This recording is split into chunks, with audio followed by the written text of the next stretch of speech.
As we review the last couple of kings, isn't it interesting how Manasseh, or as I say, Manasseh, the Lord allowed him to reign 55 years, and he was very bad.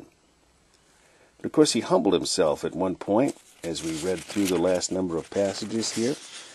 Remember I was showing you the header points, and then there's part 1, and there's part 2, Manasseh's sinful ways. Part 3, Jehovah's displeasure. But God allowed him 55 years as a king, because he humbled himself. God knew that at some point he was going to do that. God knew what was going to happen. He gave him opportunity to get things right. God allowed him to live and reign 55 years. But his son, Amon, he only reigned 2 years.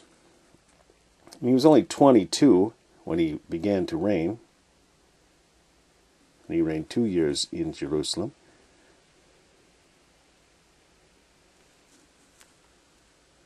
And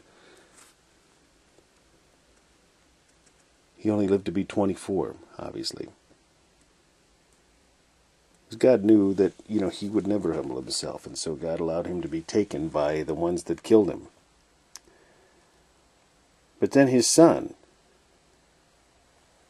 Josiah, he was the one at the beginning of the separation of the kingdoms. Way back. I wish I'd have been prepared, and I made a thoughts video way back.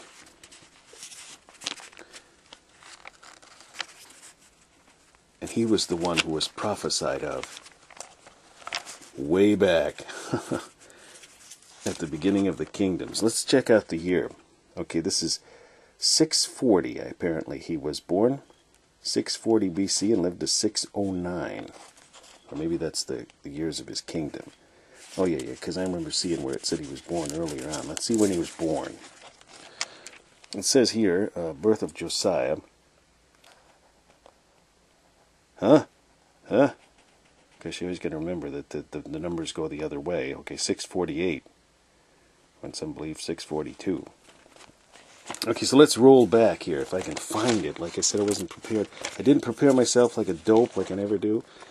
Okay, here we are, getting to it here, because I'm gonna find it. Bear with me. Gotta use one hand here. Okay, I'm at 961. I just dropped the page there. And we'll get back to the beginning of the kingdoms. Remember, there was this guy that came along that prophesied. Let's find it here. Come on, where is it? Oh no, it was, I think when the reading of Judgment comes to a man of God. When was this? When was the date? Give me a date here.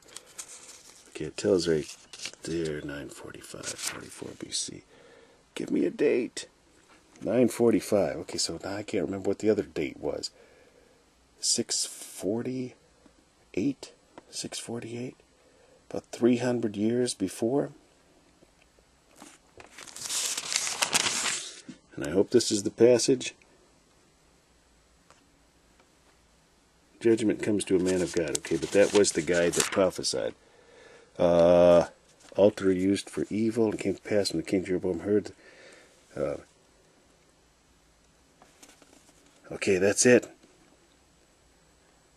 If you want to go back and hear the reading, it was part number 400 on the Reese Chronological Bible. There came a man of God out of Judah by the word of the Lord unto Bethel, and Jeroboam stood by the altar to burn incense, and he cried against the altar in the word of the Lord, and said, O altar, altar, thus saith the Lord, behold, a child shall be born unto the house of David, Josiah by name, and upon thee shall he offer the priests of the high places, that burn incense upon thee, and men's bones shall be burnt upon thee.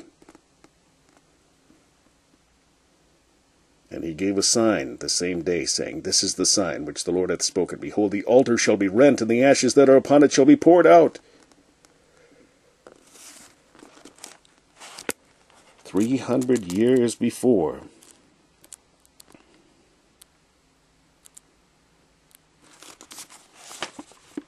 And we're at that point. We're going to read it.